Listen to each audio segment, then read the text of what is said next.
I want you to imagine yourself innocently playing Animal Crossing New Leaf online with your friends. You're about to start playing the minigames on Tortimer Island, and your entire 3DS crashes and can no longer be turned on again, while you're left with a permanently bricked system. Meanwhile, your friend's game has closed entirely, and custom firmware is being installed to steal their saved eShop credit card information. What in the hell just happened? Today, let's talk about the rather dark side of Animal Crossing and discuss a nasty vulnerability in New Leaf's code.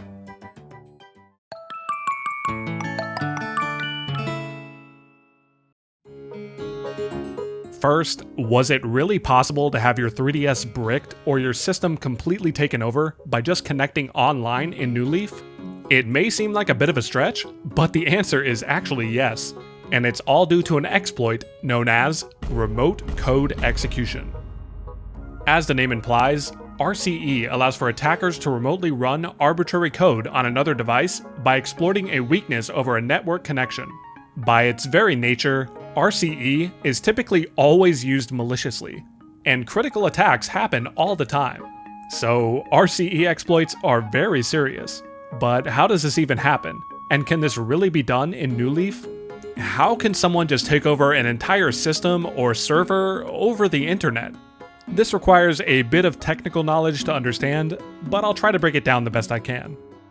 There are varying types of RCE exploits, but all of them typically come down to improper handling of user input fields. As a very basic example, let's take something like a username input on a website.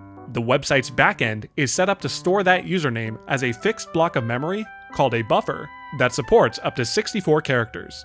However, the designers of the site failed to check or limit the actual length of the username in the input field. So somebody could just type in a lengthy sequence of characters and have all of that data sent over.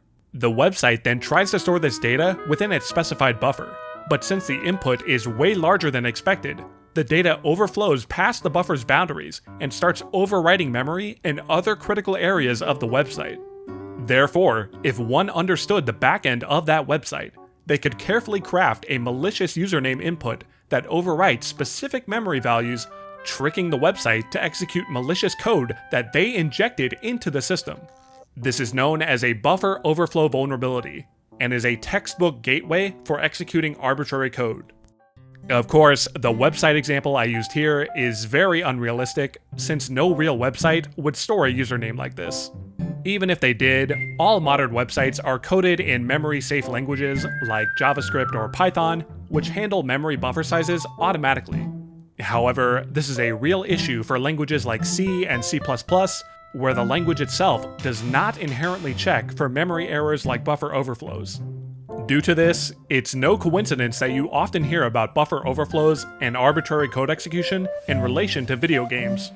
The very nature of their language allows for programmers to easily overlook those memory errors. Animal Crossing New Leaf is no different, and was largely programmed in C++. So, did the programmers overlook a memory issue and leave a buffer overflow in the game? Yeah, you bet your ass they did. Otherwise, we wouldn't have much of a video here, would we? In Animal Crossing New Leaf, there's a bulletin board right outside the train station that allows users to write custom messages on it. The memory buffer holding each message's text is always a specific size, and you can't really overflow this in the vanilla game, since the actual input UI limits the amount of characters you can type. Therefore, any message that you write will always be in bounds of the allocated memory. This is fine in single player, but issues begin to arise when you connect online. See, most of Nintendo's online infrastructure relies on peer-to-peer network connections. This means Nintendo does not actually host dedicated servers. Instead, players connect directly to each other, with one system acting as the host for all the other clients. After establishing a connection, the game works by constantly exchanging data called packets among all players. For example, if you visit a friend's town and shake a tree, a packet is sent to your friend's console telling it that an action was performed and updates your game accordingly. This allows for a relatively seamless experience where all players mostly see the same actions occurring at the same time, barring a bit of lag.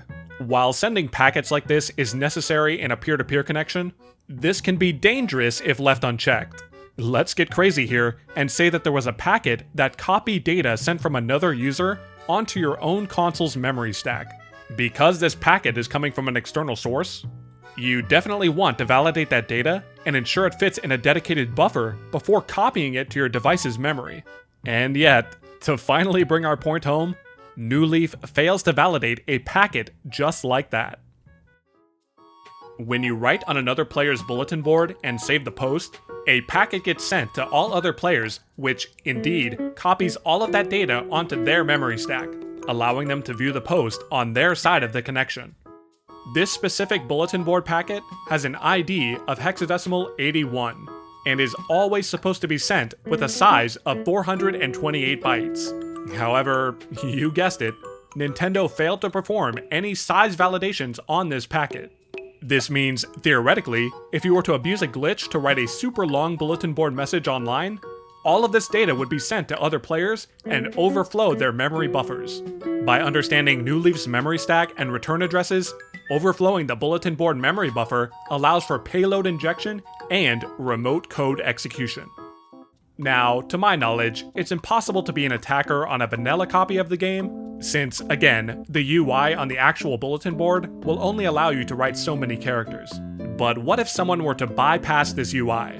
What if someone were to write a custom cheat plugin that could send packet ID 81 without having to interact with the bulletin board at all?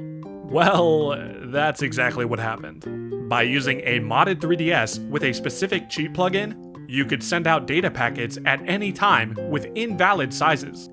Since packet 81 does not validate the size, remote code execution is possible in New Leaf by injecting a custom payload through that packet. Because modded consoles could directly connect to vanilla ones online, malicious data could be sent to completely innocent players who played online with randoms. Depending on how sophisticated the attacker was, they could send out data that, when copied onto your memory stack, could allow for total system control, including wiping out the entire system NAND and bricking the console. More maliciously, this could also be abused to install custom firmware, steal saved passwords or credit card information, look at your photo library, or even take live video footage of you by enabling the 3DS's front-facing camera. Needless to say, this is up there as one of Nintendo's most egregious oversights. According to Animal Crossing modder Bidzilla, the vulnerability with the bulletin board packet was silently discovered a few years ago in 2022, but was kept relatively hidden from the public eye. Unfortunately, I can confirm information did slip out, and there was recorded evidence of remote code execution being used maliciously, most notably in France and Japan.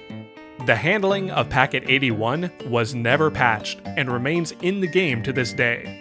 Of course, Nintendo shut down online connectivity back in April 2024, but the exploit can still be performed on local wireless play.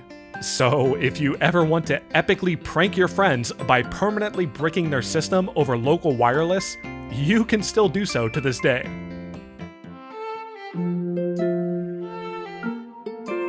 Since the exploit is baked into the game itself, it would allow for RCE to be possible on any third-party replacement networks as well. I'm of course referring to Pretendo, a re-implementation of the Nintendo Network developed by a talented team with the goal of bringing online services back to the Wii U and 3DS. By using a modded 3DS and connecting to Pretendo's network, players can go online again in select games, even after Nintendo's official shutdown.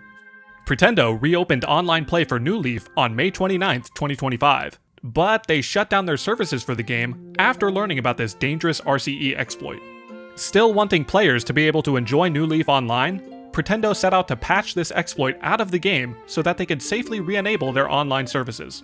Luckily, the Pretendo team were sent the source code for the RCE cheat plugin I mentioned earlier, which detailed the exact vulnerability and where it occurred. Using this, developer DaniElectra was able to patch in a handler function that simply checks the size of the packet and clamps it down to its proper size if it's ever too large to fit in the buffer. This is a relatively simple solution, but it still changes the game's vanilla code and thus requires a patch. So, Pretendo were left with two problems to solve. How do they allow users to easily and automatically install the New Leaf patch? And how do they ensure that users can only connect to Pretendo if they have the patch installed? Well, Dani also came up with some pretty elegant solutions to both of these. See, before the 3DS attempts P2P connection in New Leaf, it connects to an account server and shares some information about the current game and user. Included in this report is the game server ID, a unique identifier for each game that remains consistent throughout regions, allowing for players all over the world to connect to each other. Thus, Dani's solution was to simply create a new game server ID for the patched version of New Leaf, allowing patched games to only connect to other patched games. Pretendo's handler server was then updated to prevent access to the original New Leaf server ID, thus requiring the patched version to play online. In terms of installing the patch itself, Pretendo already requires a modded 3DS and includes instructions on their setup page to automatically install any appropriate game patches during installation. This creates a relatively seamless and safe experience, and Pretendo is currently in the process of testing their updated New Leaf services to get the game back online soon.